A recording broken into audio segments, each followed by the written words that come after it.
Bonjour à tous, c'est Nico de vivreauprésent.com.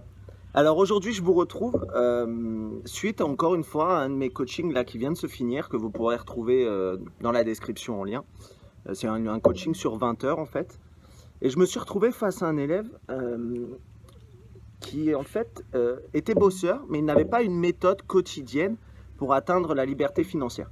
Et en fait, je me suis aperçu que moi-même, j'utilisais 9 clés écrites. En fait, il y a mon bureau et en fait, sur une feuille, j'ai 9 clés que je respecte quotidiennement, quoi qu'il arrive. Donc aujourd'hui, en fait, je voulais partager avec vous ces 9 clés. Je vais passer, alors chaque clé, je vais être bref, sinon ça va faire une vidéo de 2 heures. C'est pas trop le but de l'opération aujourd'hui, mais au moins vous donner voilà, quelques tuyaux et quelques outils pour atteindre petit à petit la liberté financière. Moi, par exemple, à l'époque, j'étais un fervent partisan de la procrastination, c'est-à-dire que j'étais plein de bonne volonté, mais je remettais toujours au lendemain ce que je devais faire et j'avançais pas, j'ai perdu énormément de temps. Et en fait, petit à petit, en suivant des formations, parce qu'il faut se former, mais j'y reviens après, en suivant des formations, en lisant des livres, etc., j'ai développé petit à petit en fait un schéma de vie, un schéma de travail. Donc je vais vous le partager aujourd'hui. Donc pour commencer, voilà, comme ça on passe tout de suite au vif du sujet. Pour commencer, alors la clé numéro 1, c'est être étudiant au quotidien. C'est-à-dire tout le temps être en mouvement, tout le temps apprendre. Voilà, suivre des formations si on peut en acheter.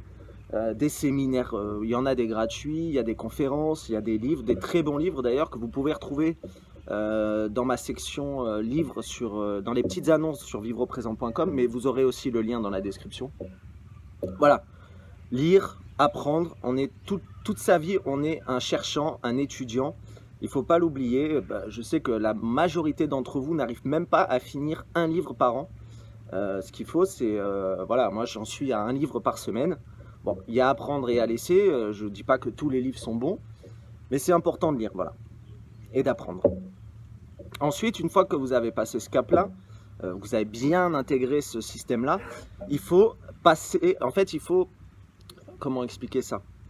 Il faut être décisionnaire, voilà, prendre des décisions.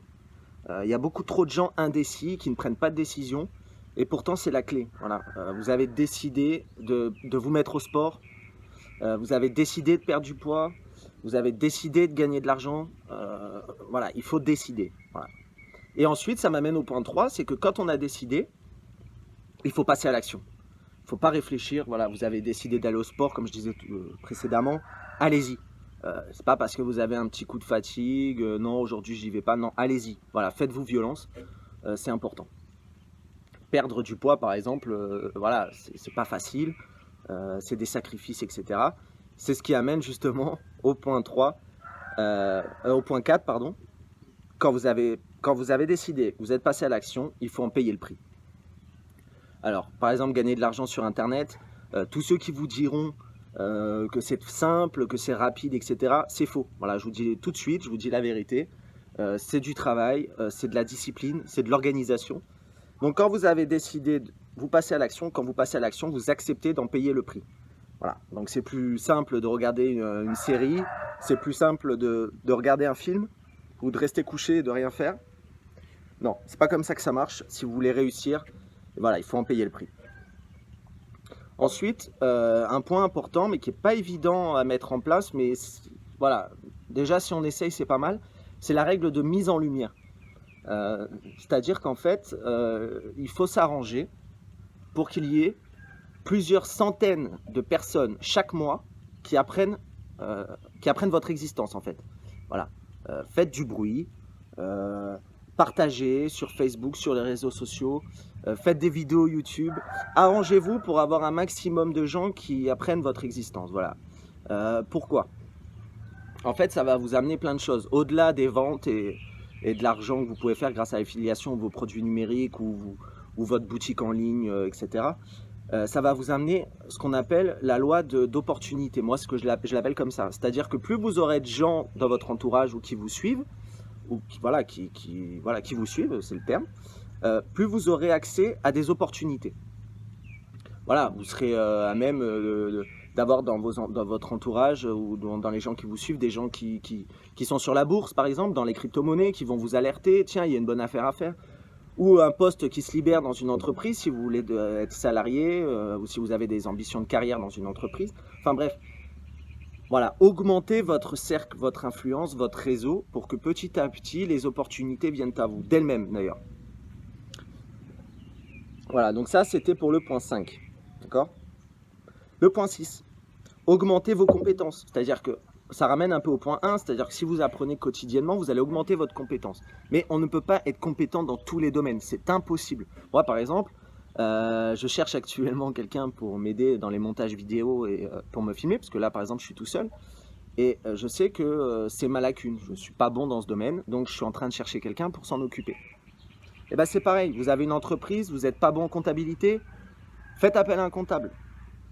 Vous avez besoin d'aide en référencement pour votre blog, appelez une agence de référencement, etc. Entourez-vous, augmentez en fait la compétence de votre entreprise. Votre compétence dans un premier temps en apprenant quotidiennement, puis élargissez-vous à d'autres compétences. Après, rien ne vous empêche, si vous n'avez pas les moyens, en prenant un peu plus de temps, de lire des livres sur la comptabilité, etc. Mais ça va vous prendre plus de temps. Si vous voulez aller vite, entourez-vous. Voilà. Le point 7, c'est d'aider les autres. Peu importe le domaine où vous êtes, peu importe la thématique, il faut aider les gens. Voilà.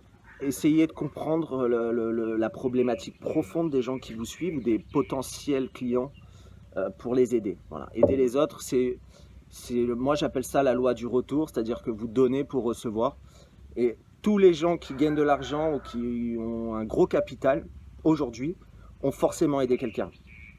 Ou une personne, ou 10 personnes, ou 100 personnes, ça c'est à vous de voir.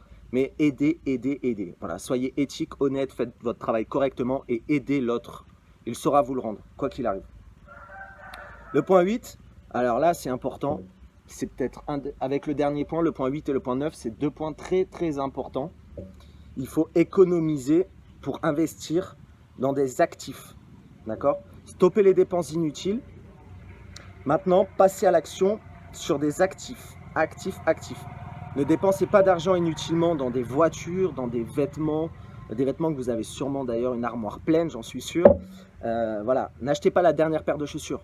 Voilà. Investissez l'argent dans des formations, dans des bouquins, dans de l'immobilier, dans des crypto-monnaies, peu importe, mais dans un domaine qui rapporte de l'argent. Voilà. Maintenant, imaginez-vous en train de bâtir comme un empire.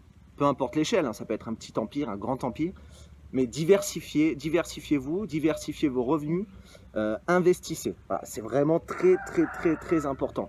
Moi, je vois beaucoup trop de gens que j'aide d'ailleurs hein, dans mes coachings, qui commencent à gagner un bon petit salaire et la première chose qu'ils font, c'est d'acheter une grosse voiture. Je n'ai même pas de grosse voiture. Pourtant, je pourrais m'en acheter une, mais je ne le fais même pas. Pourquoi ? Parce qu'une voiture, vous perdez de l'argent. Un bateau, vous perdez de l'argent.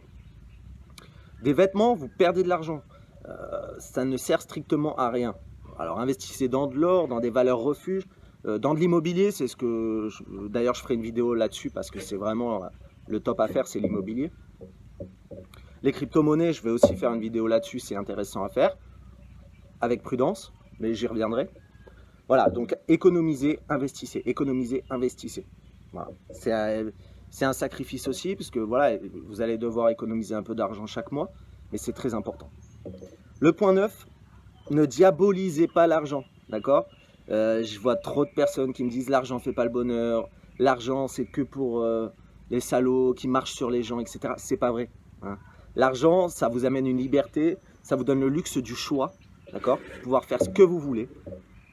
De pouvoir voyager, d'avoir une liberté, d'accord ? Donc l'argent, c'est pas quelque chose de mauvais et il y en a pour tout le monde. Il y en a assez sur cette planète pour tout le monde, d'accord ?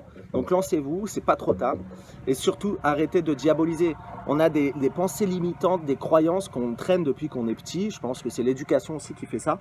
On a tendance trop à diaboliser l'argent. Moi-même, hein, quand j'étais plus jeune, j'entendais il faut être salarié, il faut pour avoir son salaire, tout travail mérite ça. Enfin, des trucs, voilà, ton père c'est pas Rothschild, enfin plein de choses qui sont ancrées en nous en fait, et il faut vraiment combattre ça. Donc ça c'est le point. Je pense que d'ailleurs je l'ai mis en point 9, mais ça devrait être le point 1. Je dis pas d'idolâtrer l'argent, attention, Je ne suis pas quelqu'un qui idolâtre l'argent, mais il ne faut pas le diaboliser. Voilà. Pensez à l'argent comme un outil qui va vous permettre d'atteindre vos objectifs, de prendre soin de votre famille, de payer de bonnes écoles à vos enfants. Voilà, c'est très important. Voilà, ne diabolisez pas l'argent. Donc voilà, pour le schéma, pour les 9 points, voilà ce que j'avais à dire. Si vous respectez ces 9 points, vous allez avancer beaucoup plus vite que quelqu'un qui ne les suit pas. Voilà, donc pour finir, si je devais conclure, passez à l'action, payez-en le prix, d'accord? Apprenez et soyez positif dans votre tête à propos de l'argent et tout va rentrer dans l'ordre. Voilà, c'est tout pour aujourd'hui. Et abonnez-vous, un petit pouce bleu pour m'aider, ce serait gentil, merci beaucoup. Et puis voilà, à très vite sur vivreprésent.com. Et aussi, sachez qu'on a ouvert notre boutique là, où vous pourrez retrouver mes e-books, mes formations et mes coachings. Voilà, vous aurez le lien dans la description. À bientôt.